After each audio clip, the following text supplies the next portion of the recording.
Olá, galera! Vamos resolver alguns exercícios da aula 9 da frente de Química 4, aí da página 66. Acompanhe no material de vocês.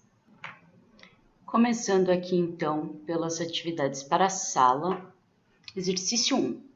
Alguns tipos de dessalinizadores usam o processo de osmose reversa para a obtenção de água potável por meio da água salgada.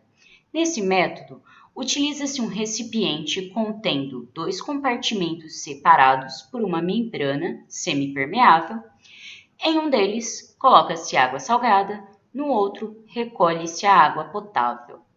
A aplicação de pressão mecânica no sistema faz a água fluir de um compartimento para o outro. O movimento das moléculas de água através da membrana é controlado pela pressão osmótica e pela pressão mecânica aplicada. Para que ocorra esse processo, é necessário que as resultantes das pressões osmótica e mecânica apresentem. Item A: mesmo sentido e mesma intensidade. Item B: sentidos opostos e mesma intensidade.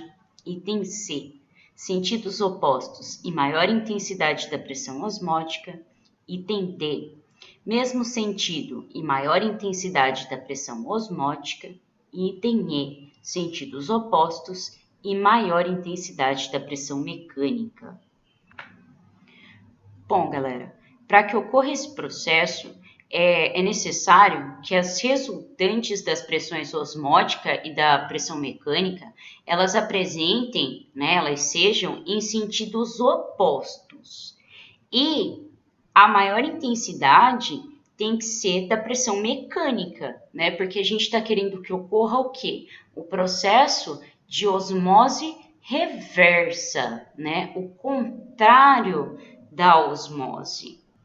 Então, eu tendo resultantes, né, em sentidos opostos e maior intensidade da pressão mecânica, eu vou fazer o solvente, que é a água, passar do meio mais concentrado, que é a água salgada, para o meio menos concentrado, que vai ser um processo reverso, é um processo não espontâneo. Então, a resposta aí é o item E, sentidos opostos e maior intensidade da pressão mecânica. Questão 3. A lavoura arrozeira na planície costeira da região sul do Brasil comumente sofre perdas elevadas devido à salinização da água de irrigação, que ocasiona prejuízos diretos como a redução de produção da lavoura. Solos com processo de salinização avançado não são indicados, por exemplo, para o cultivo do arroz. As plantas retiram a água do solo quando as forças de embebição dos tecidos das raízes são superiores às forças com que a água é retirada do solo.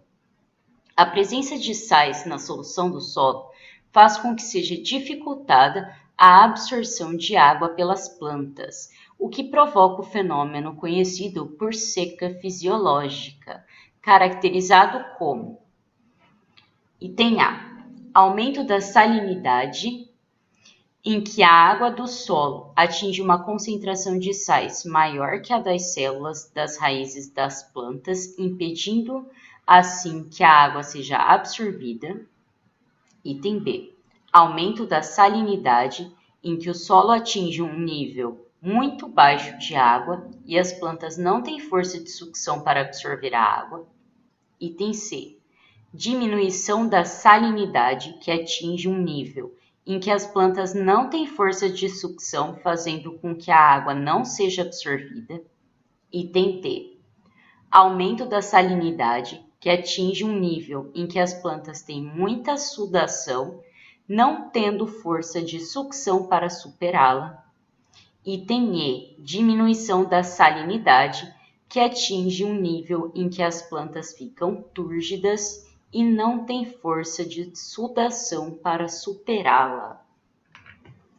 Pessoal, a seca fisiológica, ela é um processo, né, que acontece, é um fenômeno que acontece por causa da osmose, certo? Por causa, né, devido ao processo de osmose.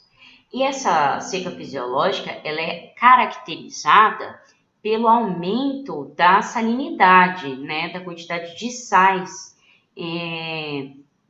no solo, em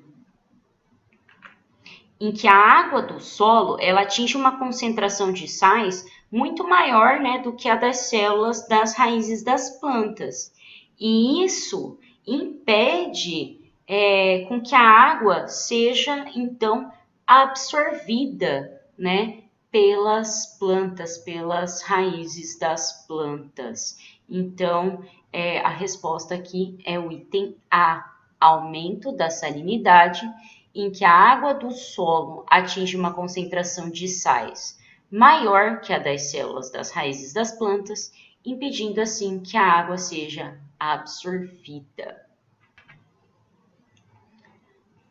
Vamos aqui para a questão 4.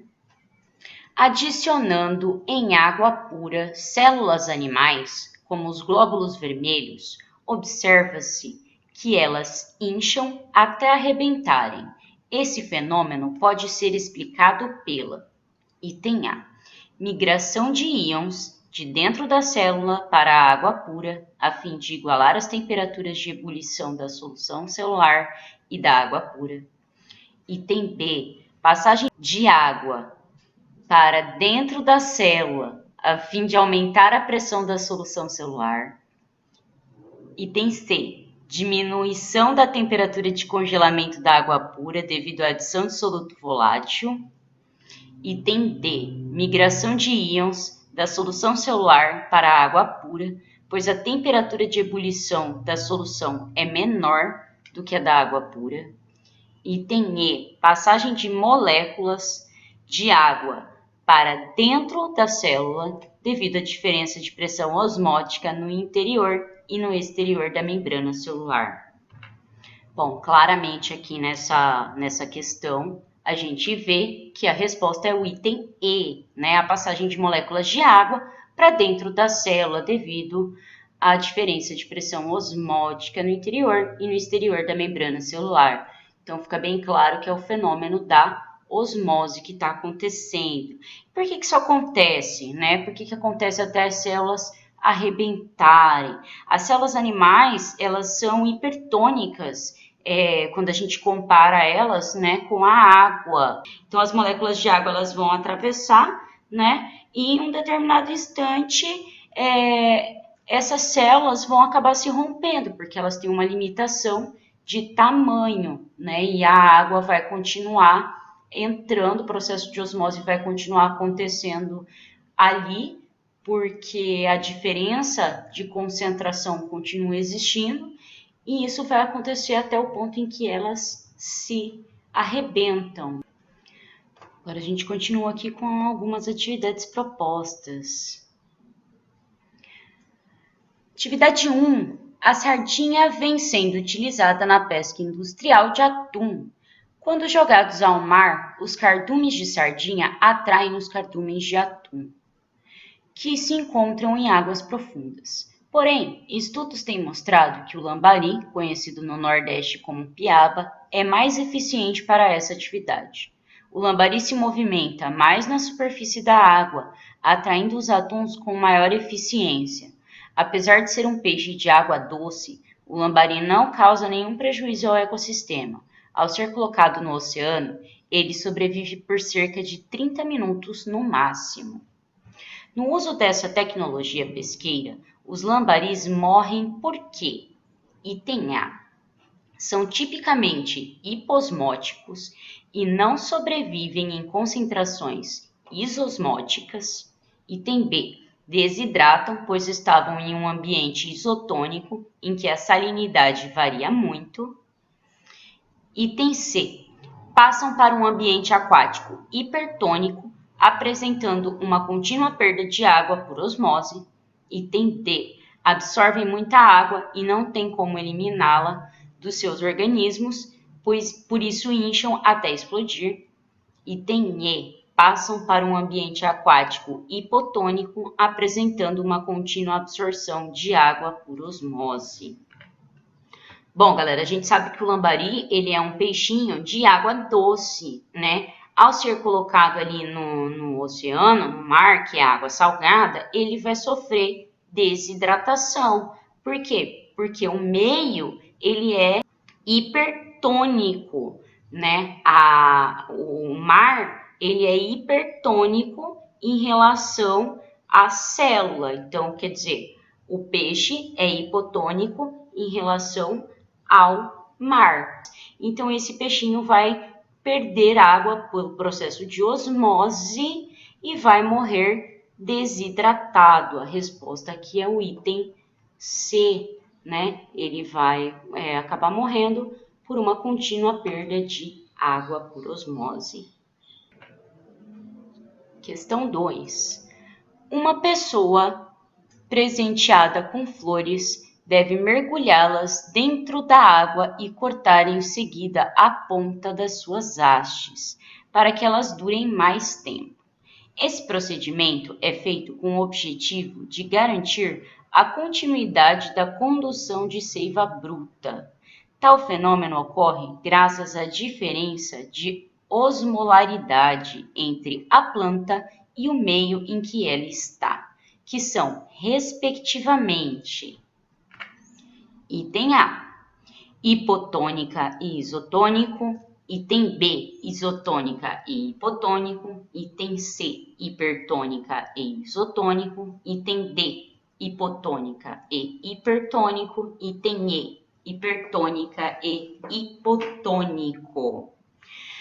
Bom, galera, a solução de seiva, ela é mais concentrada que a água pura, né? Isso significa que a pressão osmótica recebida pela solução de seiva, ela é maior que a recebida pela água pura. Isso, né, vai fazer, né, isso diz que a seiva é hipertônica em relação à água e a água é hipotônica em relação à seiva, certo? Então, a resposta aqui é o item E, hipertônica e hipotônica.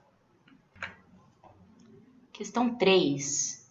Sabe-se que, por osmose, o solvente de uma solução mais diluída atravessa uma membrana semipermeável em direção à solução mais concentrada e também que um peixe de água doce é hipertônico em relação à água do rio e hipotônico em relação à água do mar. Se um peixe de água doce for colocado na água do mar, ele, item A, morre porque entra água do mar no seu corpo. Item B, morre porque sai água do seu corpo. Item C, morre porque entra sal no seu corpo. Item D, morre porque sai sal do seu corpo. E item E, sobrevive normalmente. Galera, se o peixe de água doce for colocado na água do mar, o seu organismo vai fazer o quê? Ele vai liberar a água, né, que é o solvente, para o mar, até o peixe morrer por desidratação, porque a água do mar, ela vai ser hipertônica, né, em relação à concentração do peixe, em relação à concentração da célula do peixe. Então, ele vai perder água para o mar. Questão 4. Tantos distúrbios intestinais graves quanto participar de uma maratona podem levar a perdas importantes de água e eletrólitos do organismo. Considerando que essas situações exigem a reposição cuidadosa de substâncias, um dos modos de fazê-lo é por meio da ingestão de soluções isotônicas. Essas soluções, item A, contém concentração molar de cloreto de sódio igual àquela encontrada no sangue. Item B, contém massa de cloreto de sódio igual à massa de sacarose em dado volume. Item C, tem solvente com capacidade igual à do sangue para passar por uma membrana semipermeável. Item D, apresentam pressão osmótica igual à pressão atmosférica. Item E apresenta pressão osmótica igual à da água. Quando nós estamos desidratados, né, independente do motivo, nós precisamos repor esses líquidos, precisamos repor a água que a gente perdeu. E como que a gente vai fazer isso? A gente faz isso ingerindo uma solução que tenha uma concentração, tá, isotônica, igual à da nossa célula, igual à do nosso sangue, igual ou próxima, né? Muito próxima. Então, a resposta aqui é o item C, né? Que ele está perguntando sobre as soluções isotônicas. As soluções isotônicas têm solvente com capacidade igual à do sangue para passar por uma membrana semipermeável. Questão 6. O Mar Morto corresponde a uma grande extensão de águas localizadas entre Israel e Jordânia e apresenta alto teor salino, em torno de 300 gramas de sal por litro de água, inviabilizando a vida marinha. Essa característica é responsável pelo fato de suas propriedades serem distintas daquelas pertencentes à água pura, como item A, maior pressão de vapor, B, menor pressão osmótica, C, maior temperatura de fusão, D, menor condutibilidade elétrica e E, maior temperatura de ebulição. Galera,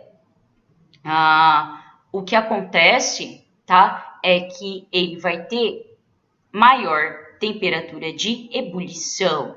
A gente está comparando, tá, uma solução, né, ó, água com sal, né, então uma solução de um soluto não volátil. Então, a gente analisando o que acontece com cada uma das propriedades coligativas, quando eu comparo o solvente puro com a solução, né? Se eu for analisar pressão de vapor, a solução em relação ao solvente puro, né? Ela tem menor pressão de vapor, então não maior, né? Teria menor. Menor pressão osmótica? Não, ela vai ter maior pressão osmótica. Maior temperatura de fusão? Não, menor, né? Essa água aqui vai precisar de uma temperatura menor que 0 para congelar. Menor condutibilidade elétrica, apesar disso aqui não ser uma propriedade coligativa, tá? A gente tem que pensar o seguinte, que é um sal, né? E a gente sabe que os sais, eles sofrem ionização, né?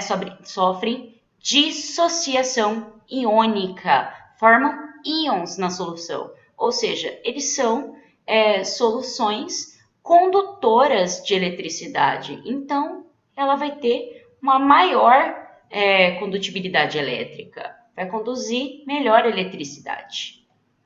Então, o que acontece mesmo é na ebulição, né? Na ebulioscopia. Isso está correto.